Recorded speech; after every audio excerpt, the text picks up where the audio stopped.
নমস্কাৰ বন্ধু বান্ধৱীসকল, আমাৰ ইউটিউব চেনেল সানডেজ ডেলিচিয়াছ কিচেনলৈ পুনৰবাৰ সকলোকে স্বাগতম জনালোঁ। আজি আমি এটা নতুন ৰেচিপি লৈ আহিছোঁ। ৰেচিপিটো সৰু ডাঙৰ সকলোৰে প্ৰিয়। ৰেচিপিটো হৈছে ভলকেনো ডোছা। তো বলক আমি ভিডিঅ'টো আৰম্ভ কৰোঁ। তো ভলকেনো ডোছাৰ কাৰণে এইখিনি ইনগ্ৰেডিয়েণ্ট লৈছোঁ।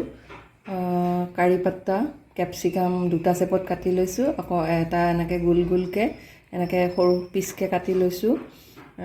এটা বিলাহী সৰু কৰি লৈছোঁ, স্প্ৰিং অনিয়ন, চীজ আৰু ইয়াতে অলপমান ড্ৰাই ফ্ৰুটছ লৈছোঁ। আৰু ওপৰত ষ্টাফিং কৰিবৰ কাৰণে অলপমান গ্ৰেট কৰি লৈছোঁ স্প্ৰিং অনিয়ন আৰু গাজৰ এটা গ্ৰেট কৰি লৈছোঁ।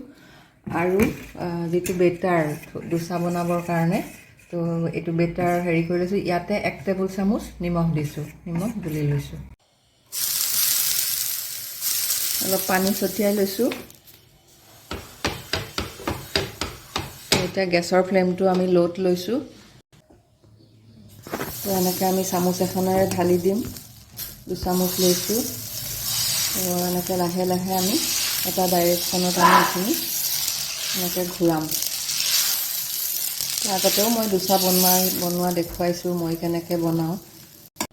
তো ডোছাটো অকণমান যেতিয়া উঠা যেন লাগিব, ওপৰত আমি তেল স্প্ৰেড কৰিম অলপ অলপ। তো ব্ৰাছ থাকিলে ভাল হয়, ব্ৰাছেৰে এনেকৈ লাহে লাহে চাৰিওফালে স্প্ৰেড কৰিব পাৰি। মই চামুচ এখনেৰে স্প্ৰেড কৰিছোঁ। এতিয়া আমি ইয়াতে স্প্ৰিং অনিয়ন যিখিনি লৈছোঁ এইখিনি ঢালি দিছোঁ। কেপচিকামখিনি সৰুকৈ কুটি লোৱা এইখিনিও ঢালি দিছোঁ। বিলাহীখিনি দিছোঁ আৰু যিটো স্প্ৰিংকৈ কাটি লৈছোঁ কেপচিকাম সেইখিনিও ঢালি দিছোঁ। কেইটামান কাৰি পাত দিছোঁ, যিহেতু ডোছাত নৰসিংহ পাত দিয়া হয়। আৰু ওপৰত অলপমান ড্ৰাই ফ্ৰুটছ দিছোঁ। ড্ৰাই ফ্ৰুটছটো পিছতো দিব পাৰি। অলপমান নিমখ মই ওপৰত স্প্ৰিংকল কৰিছোঁ। এতিয়া মই ইয়াতে 2 টেবুল চামুচ গ্ৰীণ চিলি চচ দিছোঁ। ৰেড চিলি চচো দিছোঁ 1 টেবুল চামুচ, আৰু 1 টেবুল চামুচ মেয়নিজ দিছোঁ। এতিয়া আমি এইখিনি ভালদৰে মিক্স কৰি অকণমান এইখিনি সিজিব দিম।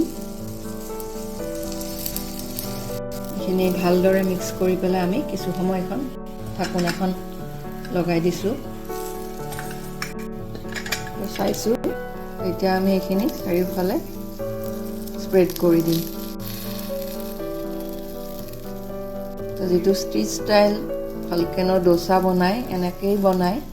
আজিকালি আমাৰ অসমতো গুৱাহাটীতো পায়, ধাবা ৰেষ্টুৰেণ্টত পায়। তেনেকৈ বনাব চেষ্টা কৰিছোঁ। এতিয়া অলপমান ফ্ৰাইড আলু, ভাজি লোৱা আলু অকণমান ইয়াতে মিক্স কৰি দিছোঁ।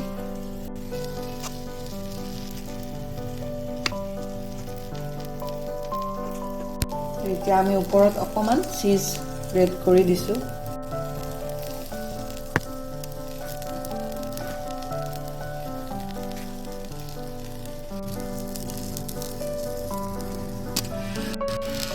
এতিয়া আমি এইটো মাজেৰে এনেকৈ কাট কৰি লৈছোঁ।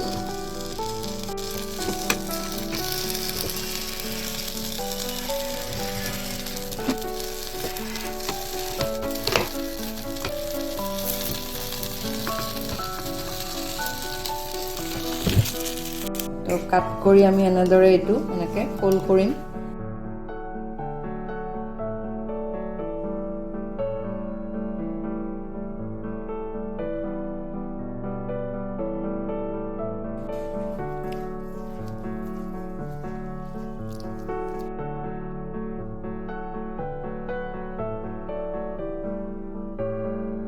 ওপৰত আমি অকণমান কেঁচা চব্জি ওপৰত ছটিয়াই দিছোঁ।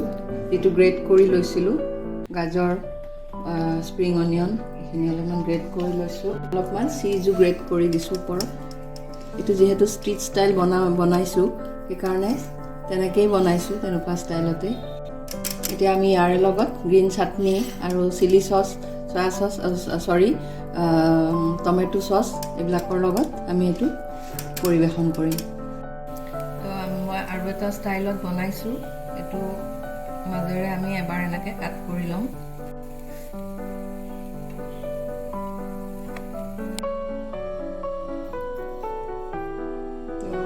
পিটিকাৰ ওপৰত এইখিনি কেঁচা চব্জি দি দিছোঁ ওপৰত অকণমান চীজ গ্ৰেট কৰি দিছোঁ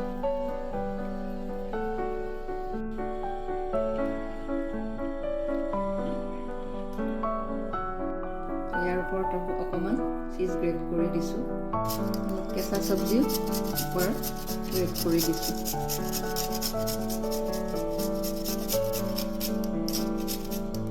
এইটো চাওক তলত আমি এইটো চব্জিটো দিছোঁ ওপৰত এইটো আমি এনেকৈ মিলাই দিছোঁ হৈ গৈছে আজি আমাৰ ষ্ট্ৰীট ষ্টাইল ভলকেনো ডোছা যদি ভিডিঅ'টো ভাল লাগিল লাইক কৰিব শ্বেয়াৰ কৰিব আৰু কমেণ্ট কৰিব আৰু যদি আপুনি মোৰ চেনেলটোত নতুন তেনেহ'লে ছাবস্ক্ৰাইব কৰিব